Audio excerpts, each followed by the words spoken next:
Gastric problem అండి. చాలా మందిలో ఇప్పుడు అంటే చిన్న లేకుండా, పెద్ద లేకుండా ప్రతి ఒక్కరికి వేధిస్తున్న సమస్య ఇది. ఈ సమస్య నుంచి బయటపడడానికి ఒక మంచి హోమ్ రెమెడీతో మనతో పాటు ఉన్నారు. General consultant doctor Aditya Ranganath గారు. అసలుకి ఈ రెమెడీ ఏంటి? ఇది ఎలా యూజ్ అవుతుందో సార్ ద్వారానే తెలుసుకుందాం. నమస్తే సార్. నమస్తే సార్. Sir gastric problem. హ్మ్. కడుపు ఉబ్బరంగా ఉండడం. హ్మ్. హ్మ్. చిన్నపిల్లలు యాక్చువల్లీ చిన్నపిల్లలు ఫస్ట్ ఏందంటే పుట్టిన పిల్లల్లో కొంచెం అంటే ఫుడ్ వాళ్ళు సరిగ్గా తినకపోవడం వలనో ఒకవేళ ఎక్కువ తిన్నా గూడా ఉబ్బరంగా ఉండి వాళ్ళు బాగా ఏడుస్తా ఉంటారు. అలా కాకుండా ఈ మధ్య కాలంలో పెద్దవాళ్ళకి గూడా వస్తుంది ఈ ప్రాబ్లమ్. సో, ఈ ప్రాబ్లమ్ రావడానికి గల రీజన్స్ ఏంటి సార్? పెద్దవాళ్ళకొస్తే కనీసం చెప్పగలుగుతారు సార్. వాళ్ళు డాక్టర్‌ని కన్సల్ట్ చేసో, లేకపోతే ఇలా అవుతుందని చెప్పగలరు. పాపం పిల్లల్లో అది చెప్పలేరు. సో, అంటే వాళ్ళు పొట్ట ఉబ్బరంగా అయిపోయి ఏడుస్తున్నారనంటే తల్లిదండ్రులు ఒకసారి గమనించుకొని వాళ్ళకి తెలిసిపోతుంది ఆ బేబీ కండిషన్ ఏంటో అనేది. సో, తెలియకపోతే పెడియాట్రిషియన్ దగ్గరికి వెళ్ళాలి. సో, ఇలా ఉబ్బరం వచ్చినప్పుడు మనకి చక్కగా పెద్దవాళ్ళలోనైనా, చిన్నవాళ్ళలోనైనా సో, ఆముదం బాగా పనిచేస్తుంది సార్.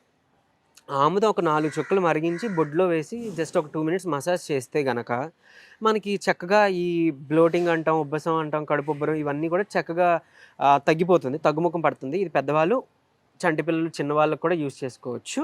ఇంకొకటి ఏంటి అనంటే సార్ మనకి ఇక్కడ యాక్యూప్రెషర్ పాయింట్ ఉంటుందనమాట.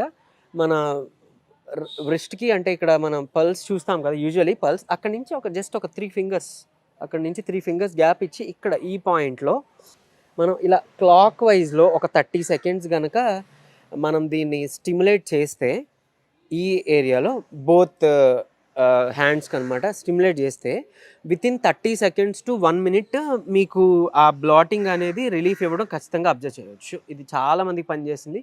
ఖచ్చితంగా హెల్ప్ అవుతుంది.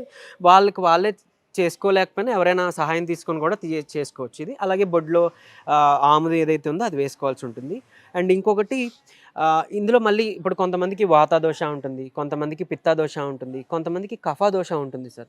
సో, అలాంటి వాళ్ళకి స్పెషల్‌గా ఒకవేళ ఇలాంటి యాసిడ్ రిఫ్లెక్స్ అవ్వచ్చు, లేదంటే జీఈఆర్‌డీ గానీ, లేకపోతే ఇలాగ బ్లోటింగ్ ఇలాంటి ఇబ్బందులు పడినప్పుడు దాని నుంచి ఏం చేయొచ్చు అనంటే బ్లాటింగ్‌కి ఆల్రెడీ ఇప్పుడు చెప్పుకున్నాం అదొకటి చేయొచ్చు.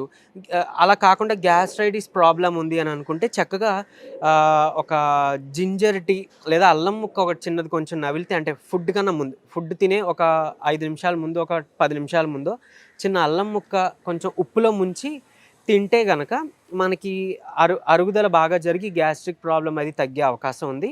ఇది కఫాదోషంలో ఉన్న వాళ్ళకి ఇంకా బాగా హెల్ప్ అవుతుంది. వాళ్ళు జింజర్ టీ కూడా తీసుకోవచ్చు యాక్చువల్లీ.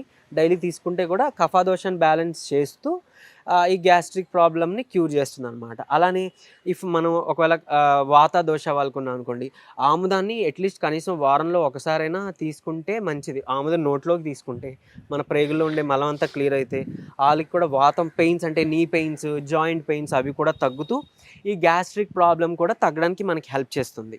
అండ్ ఇంకొకటి మనకి పిత్త దోష ఉందనుకోండి సార్, వాళ్ళకి ఏంటి చేయొచ్చంటే వాము, సోంపు ఇలాంటిది ఒకవేళ పొద్దున్న పరగడుపులో సోంపు, ధనియాలు వేసిన వాటర్ తాగొచ్చు. లేదంటే వాము, సోంపు, జీలకర్ర ఈ 3 ఐదర్ వాత కఫ, పిత్త కఫ ఆర్ లైక్ వాత, పిత్త, కఫ ఈ 3 దోషాలున్న వాళ్ళెవరైనా గానీ వాము, జీలకర్ర, సోంపు ఈ 3 వాడొచ్చు. డైరెక్ట్‌గా నవిలేసి మింగేస్తే గనక వితిన్ అంటే 21 డేస్ ఆర్ లైక్ 30 డేస్ అలా ఫుడ్ తీసుకున్న తర్వాత ఈ 3 కలిపి తింటే 3 పూట్ల తింటే గనక చాలా మందిలో ఆ గ్యాస్ట్రిక్‌కి వాడే యాంటాసిడ్ టాబ్లెట్ ఏదైతే ఉందో అది తీసి చక్కగా పక్కన పెట్టేసి అది లేకుండా మెడిసిన్ ఫ్రీ లైఫ్ లీడ్ చేసిన వాళ్ళు చాలామంది ఉన్నారు. సో, ఇది యూజ్ చేసుకోవచ్చు. ఈ ఈ ఈ ఈ 3 టైప్స్ ఆఫ్ పీపుల్ కూడా ఇది వాడుకోవచ్చు. అండ్ చెప్పాను కదా సార్ జింజర్ టీ అని. లేదంటే ఇప్పుడు వాత దోష ఉన్నవాళ్ళు అశ్వగంధ కూడా వాడుకోవచ్చు. అంటే హాట్ వాటర్‌లో అశ్వగంధ మిక్స్ చేసుకొని కూడా తీసుకోవచ్చు. సో, ఇలాంటి టీస్ కూడా తీసుకోవచ్చు. అండ్ మోర్ ఓవర్ మెయిన్‌గా మనం తీసుకునే ఆయిల్, మసాలా మీద కూడా ఆధారపడి ఉంటుంది. ఎక్కువ మసాలా ఫుడ్స్ అది తీసుకుంటే కూడా ఓవర్ హీట్ చేయడం అది కూడా జరుగుతుంది. అండ్ మన కుకింగ్ ఆయిల్ చాలా ఇంపార్టెంట్ సార్. కుకింగ్ ఆయిల్ ఇప్పుడు చాలామంది నాకు తెలిసినంత వరకు లైక్ సన్‌ఫ్లవర్ ఆయిల్ యూజ్ చేస్తున్నారు. సో, అది యూజ్ చేయకూడదు. రిఫైన్డ్ ఆయిల్ యూజ్ చేయకూడదు. మనకి ప్రయారిటీ వైస్ చూసుకుంటే సేఫెస్ట్ ఫస్ట్ పొజిషన్‌లో ఆలివ్ ఆయిల్ ఉంది. అది ఎఫోర్డ్ చేయలేము అనుకున్న టైంలో మనం నెక్స్ట్ వచ్చి కోకోనట్ ఆయిల్ వాడొచ్చు.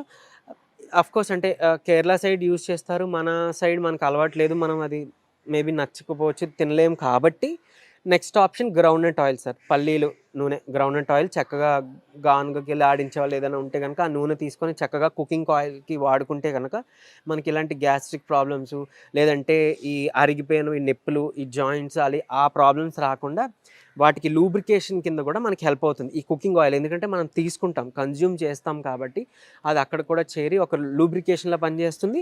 అండ్ మోర్ ఓవర్ ఈ గ్యాస్ట్రిక్ సమస్య నుంచి కూడా మనకి బయటపడేస్తుంది. ఆవు నెయ్యి తీసుకోవచ్చు, 2 స్పూన్స్ మిక్స్ చేసుకొని, మీల్స్తో పాటు మిక్స్ చేసుకొని తీసుకోవచ్చు. సో ఇవి పాటించాల్సి ఉంటుంది. అండ్ లాస్ట్ ఆప్షన్ ఏంటి అని అంటే కుకింగ్ ఆయిల్కి నువ్వుల నూనె. ఇవన్నీ కుదరకపోతే లాస్ట్ ఆప్షన్లో నువ్వుల నూనె పెట్టుకోండి కుకింగ్కి. ఎందుకనంటే ఆ నువ్వుల నూనె కూడా సర్టైన్ టెంపరేచర్ దాటితే అందులో ఉండే ఓలిక్ యాసిడ్, ఈ fats, saturated, unsaturated fatty acids మీరు వినుంటారు కదా, ఇవి మన బాడీలోకి ఫ్యాట్ డిపాజిషన్స్ కింద అయిపోతుంటాయి. సో మళ్ళీ అదొకటి ఒబెసిటీ. సో ఇవన్నీ కూడా ఇబ్బందులు, హార్ట్ ప్రాబ్లమ్స్, మెయిన్గా హార్ట్ ప్రాబ్లమ్స్ రావడానికి కూడా కారణం ఇదే సార్.